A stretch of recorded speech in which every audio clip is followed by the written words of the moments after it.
Neoliberalism. It's simple in theory. You expand the role of markets and you restrict the role of governments. But the term itself is loaded. And it's getting a fresh run right now in Argentina.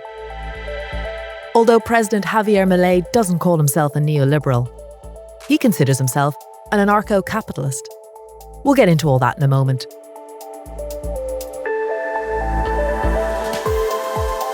It's all part of what we do here on Reuters Econ World. We pick a buzzword or phrase and look at the economic principles and ideas driving the biggest news around the world. And so this week, neoliberalism. And a look at how Argentina is doing 6 months into Milei's term of office. I'm your host, Carmel Crimmins in Dublin.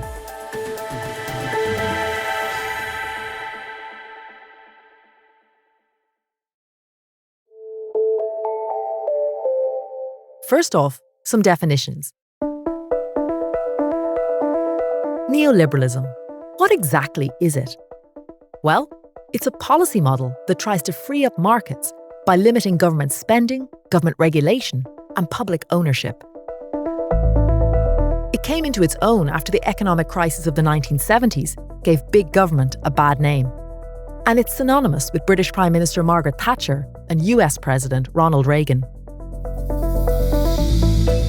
Even though Reagan oversaw a big increase in military spending that helped send the national debt through the roof. Still, it's no secret that one of my great disappointments as I leave office is that the federal budget itself is not yet balanced. Reagan and Thatcher, in fact, never used the term neoliberalism. It's a term used by critics who protest that it causes economic inequality and gives too much power to big business. But it has helped shape much of the economic world order as we know it. A neoliberal approach to trade helped lift hundreds of millions of people out of poverty. Although China, one of the biggest beneficiaries, has never subscribed to neoliberal rules. The 2008 financial crisis put neoliberalism on the back foot. Weak regulation of the banking sector helped trigger the meltdown. And the COVID pandemic and geopolitical tensions mean governments are once again at the heart of economic and business decision-making. But neoliberalism is having a moment in Argentina. President Javier Milei is conducting an aggressive austerity drive to try and sort out that country's economic woes. Now, neoliberals are typically in favour of some degree of state intervention. Milei's philosophical position is that of an anarcho-capitalist, someone who believes society functions better without a state. But he also says he has to work with the world he's got. So practically speaking, he describes himself as a minarchist, someone who believes a minimal state only exists for security and justice. To better understand where Milei fits in the neoliberal order and what his reforms are doing for that worldview, we turn today to our bureau chief in Argentina, Adam Jourdan. Adam, welcome. Glad to be here. You are sitting in what looks to be a rather beautiful garden. Is that the backyard in Buenos Aires? Yeah, no, I'm escaping from the sounds of the house. Sort of overcast, but not too terrible autumn day here. We're in the southern hemisphere, so we're heading towards winter. So that's where I'm sitting. I'm hoping I can give some interesting insight on what's going on here. I'm sure you will, because like a lot of Reuters journalists, you've moved around a bit. And so you've experienced lots of different economic models, right? You spent some time in China. In fact, that was your previous posting before Argentina. Yeah, and I spent around 7 years in China before I came to Argentina 5 years ago. You've gone from the most controlled economy ever to... It's the most chaotic. Exactly. But, you described it pretty well. Argentina is in this economic mess. And now into the breach, we have Javier Milei. Viva la libertad, carajo! Very interesting character. He's been in office for 6 months. I think people are kind of well aware of him as being this outspoken, very colourful character, great hair. We know about his musical tastes, right? He likes his Mick Jagger. Yeah, no, he's a fascinating mix of a character. I mean, as you alluded to his showmanship, which is something that everyone around the world sees, him getting up on stage, singing rock songs and brandishing chainsaws. But there's another side to him which he often reveals as well, which is a slightly nerdy academic side to him. No va a haber emisión por sector financiero. He's a trained economist. He worked as an economist, as a pundit on TV and radio for many years before getting very late into politics. And his views are very much within that sort of neoliberal order, at least some of the key ones, in terms of a small state. He wants to slash down the size of government, the size of state. He wants to get rid of a lot of state spending. He's keen to privatize some of the bigger state-owned enterprises in terms of energy, in terms of aviation here. And he, as you rightly say, he wants the state to withdraw as much as possible from the economic life of Argentina and hand it over to the private sector and the markets. He's definitely more radical than Reagan and Thatcher, though, isn't he? So certainly in terms of his rhetoric, his showmanship, he's more extreme in terms of the region. Someone like Sebastián Piñera, the former president of Chile, one of the neoliberals, or even Bolsonaro in Brazil, who's perhaps more politically aligned with someone like Milei. You can't really imagine any of them going out in the street brandishing a chainsaw, certainly not Thatcher or Reagan. And in terms of his policies, what he wants to do, there are some that are more extreme. He wants to close the central bank entirely. That's his sort of ultimate aim. He'd like to get rid of the peso currency and bring in the dollar. These are kind of long-term ambitions and goals. He may never achieve them. He has a major challenge here in terms of a small proportion in Congress. He needs allies to back him. And so pushing through some of his more extreme measures and plans may be impossible for him. How are the markets taking what Milei has done so far? What's the reception been like? I mean, in a few short words, they've absolutely loved him. The markets here have been embattled, I would say, over the last few years. The sovereign bonds of Argentina are in record lows. They were down in 20 cents on the dollar, 30 cents on the dollar. Wow. And they've really rallied this year under Milei. Yeah. The key thing for a lot of those investors has been his focus on a zero fiscal deficit. So basically overturning that long-standing deficit, which he has backed up, at least so far. Yeah. And for that, they have really rewarded him. So we've seen stocks, we've seen bonds, we've seen even the peso, which has been in battle for a long time, rally under Milei so far this year. That has started in the last few weeks to face a bit more of a challenge. Yeah. Partly linked to rising political noise and tension with Congress over his reform plans. And we've seen a bit of a dip.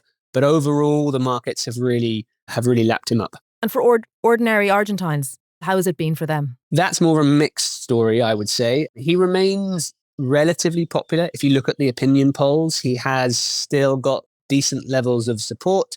There are lots of people who think that Argentina needs a bit of his sharp shock medicine, the sort of painful reforms, and they're willing to give him time to push those through, even if that means hardship in the short term. However, there are still lots of people who are against him. We've seen consumption fall sharply. We've seen sectors like the construction industry, like materials. We've seen areas from automakers and others all hit very hard. So you've got lots of Argentines who are really suffering under this. Their salaries are being hit. Inflation remains very high. And so there's a lot of pushback from that side.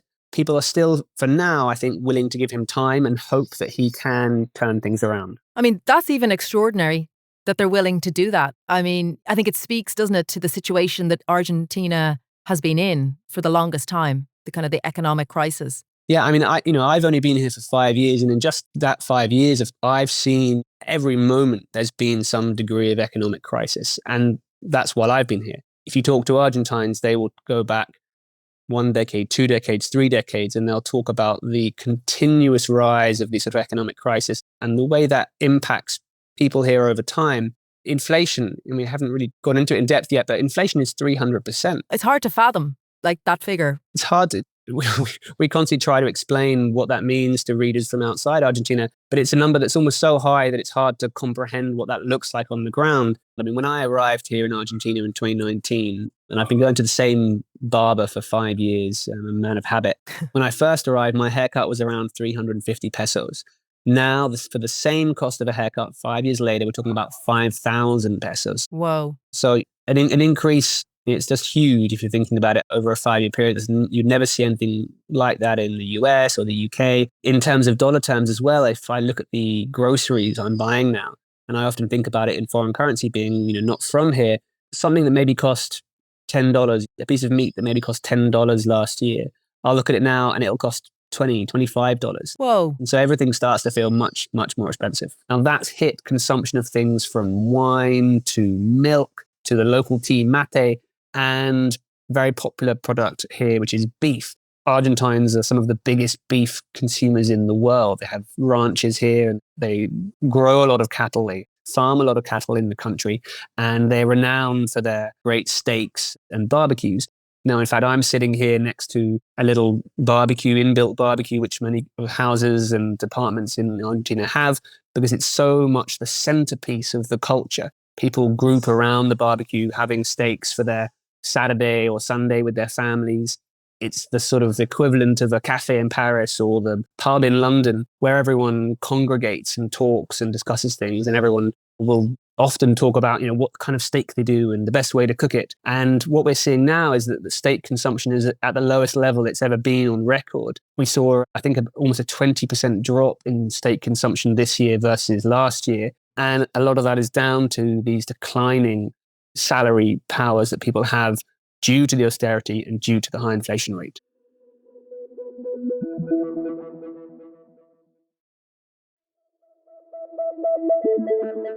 To better understand that declining beef consumption and the impact of neoliberalism on Argentinians, we spoke to people at a butcher shop in Buenos Aires. Lucinda Elliott talks us through their reaction to the new economic world order.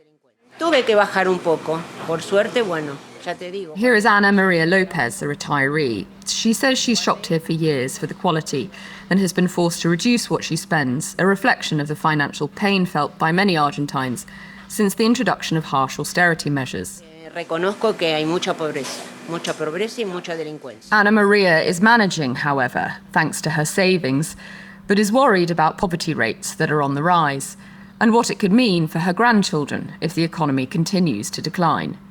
Some estimates suggest over 55% of the population in the first 3 months of the year lived in poverty in Argentina, up from roughly 45% during the same period in 2023. I hope this president can fix things, she says, at least that the situation improves. Gerardo, one of the butchers who's been serving customers for decades, says sales have taken a hit. Sí, hay un consumo. They've fallen roughly 30% since the start of the year.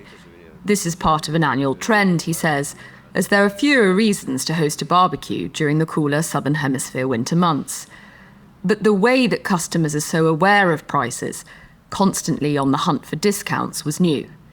They're buying much less beef during each shop, and some turning to cheaper products like chicken. Gerardo said that if inflation continues to fall, his business could see a recovery in sales in the coming months. But it could just as easily go the other way. Looking around, there is a steady flow of customers for a Thursday afternoon, with a sense that people here in the capital, at least, are willing to hunt for bargains, buy less, and try to hang on a little longer to see if Milei's reforms will work. People in Argentina seem to be taking a very practical approach to this dose of neoliberalism, Adam.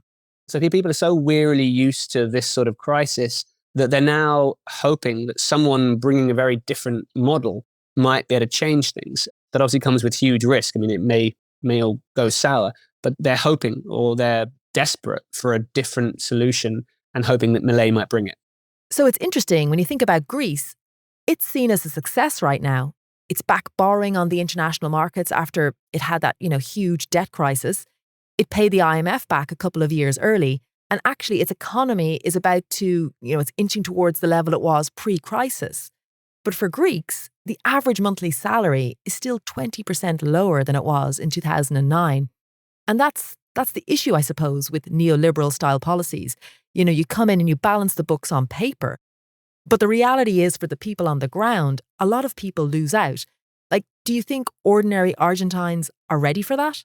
I think you have two stories so far. One is the kind of market success story. The other is the economic challenge story and the hardship on the ground.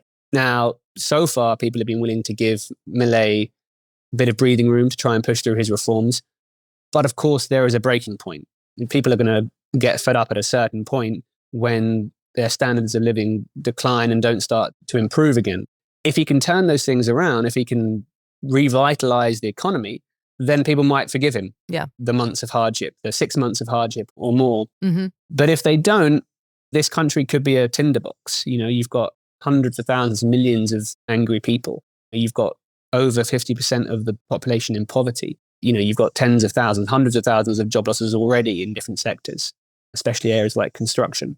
Now, if things don't start to improve, those people are going to start to demand change. And that's the risk he faces, the unrest on the streets and when that might break out. So far, it hasn't, which is in some ways an amazing success for him, that he's managed to get through 6 months without more protest. But that risk is always there, simmering under the surface. Adam, thank you so much for joining us. Yes, Carmel, it's been a pleasure. I'm very happy to have spoken through the challenges here and the potential solutions in Argentina. Well, we'll be watching the story with interest. Brilliant. Thanks so much.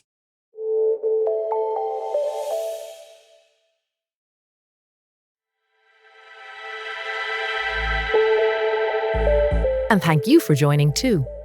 We hope you like what you heard. Every week, we try to tease out one economic principle behind the news. There's a newsletter to accompany the show. You can subscribe to it on Reuters.com. Till next week, a big thank you to Adam Jourdan, Lucinda Elliott, and everyone who covers Argentina at Reuters. Jonah Green is the producer of this week's show. Sound design was by Josh Summer. Leela de Kretzer is our executive producer. Our podcast team includes Kim Vanell, Tara Oakes, Christopher Wall-Jasper, David Spencer, and Gail Issa. I'm your host, Carmel Crimmins. For all your daily news, check out Reuters World News, our weekday podcast.